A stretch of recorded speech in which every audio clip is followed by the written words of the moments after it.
দেহ ওখানে লাগে না, ওখানে আরেকটা দেহ যা আপনাদের মধ্যেও আছে আমাদের মধ্যেও আছে, তারই নাম নারী, সেটা গুরুদেব দেবে।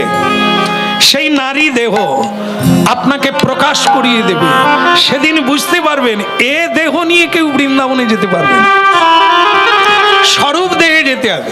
তাহলে যাই হোক, এখন কথা হচ্ছে আমার ভাই কৃষ্ণ আগে গোপিনীদের সঙ্গে লীলা করত, 16,108 জনকে বিয়ে করেছিল। তাই কলিযুগে গৌরাঙ্গ হয়ে বিয়ে করেছে কিনা? নিতাই চাঁদ বলে ভাই একটা বিয়ে নয়, দুটো বিয়ে করেছে। বলে আমাদের গোবিন্দ প্রথমে লক্ষ্মীপ্রিয়া দেবীকে বিয়ে করলেন এই নবদ্বীপে, লক্ষ্মী তো লক্ষ্মী, তারপরে লক্ষ্মীপ্রিয়া দেবী যখন সর্প দংশনে মারা গেলেন আবার বিষ্ণুপ্রিয়া দেবীকে বিয়ে করেছে। ওনারা কারা? একজনা সত্যভামা দাপরের, আরেকজনা রুক্মিণী। সত্যভামা দেবী হচ্ছে লক্ষ্মীপ্রিয়া দেবী, আর যিনি রুক্মিণী দেবী তিনি পরবর্তীকালে বিষ্ণুপ্রিয়া দেবী রূপে এলেন কলিকাল। এইবার যখন হয়ে গেল একবার বলুন রাধে রাধে। স্বয়ং নিত্যানন্দকে এরকম একটা গুঁতো মেরে দিল অবিরাম ঠাকুর, মেরে দিয়ে বলছে এবার তোমার কেসটা বলো। বলে আমার কেস মানে? তুমি কটা বিয়ে করেছো?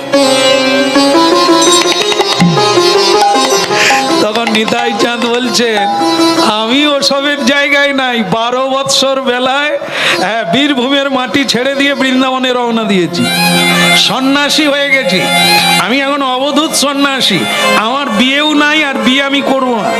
ঠিক আছে, এই হলো তত্ত্ব, আর তুমি আমাকে কিছু জিজ্ঞাসা করো না। তখন অবিরাম ঠাকুর বলছে এই জন্য তোমার মুখে কেউ হরিনাম শোনে না। নিতাই বলে কেন? বলে তুমি যার বাড়িতে যাবে, যে রাস্তা দিয়ে যাবে, যদি তুমি সকলকে বলো হরি বল,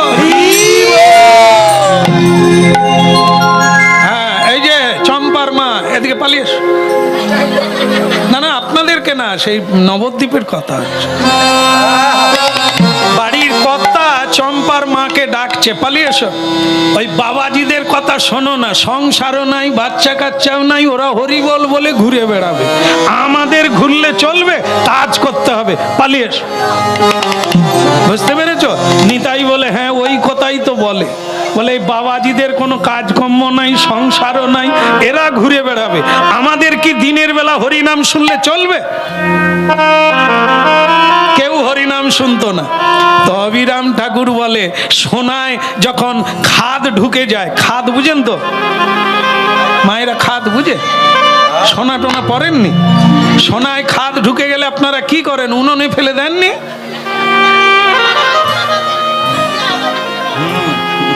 শিখে নেন। আপনারা হ্যাঁ বলতে পারেননি না, বলছে দোকানে লেজিয়া আগুনে পুড়িয়ে দিয়া এ করে আবার ঠিক করে। তার মানে কি সোনায় খাদ ঢুকে গেলে স্বর্ণকারের কাছে যেতে হবে, উনি জানেন, গেছেন, গিয়ে সেখানে স্বর্ণকার আবার তাকে কোষ্ঠী পাথরে খাদ আবার ঢুকাবে, ময়লা দিয়ে আগুন দিয়ে, যেমন কানে জল ঢুকে গেলে আমরা কি করি? সিমেন্ট বালি দিয়ে দিই। ও আচ্ছা, কুঁড়ো কুঁড়ো, আরে জল ঢুকে গেছে আবার জল দেব, 12টা বেজে যাবে।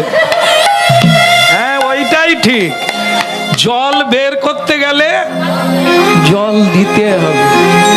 হ্যাঁ জলের সঙ্গে জল বেরিয়ে আসবে।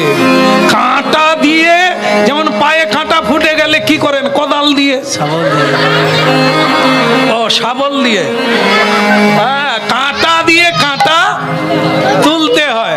এই তো শিখে যা, তাহলে কাঁটা দিয়ে কাঁটা তুলতে হয় আর জল দিয়ে জল বের করতে হয়। সোনায় খাদ ঢুকে গেলে খাদ দিয়ে খাদ বের করতে হয়। অবিরাম ঠাকুর বলছে তত্ত্বটা মাথায় ঢুকেছে মগজে, তার মানে কি আমাকে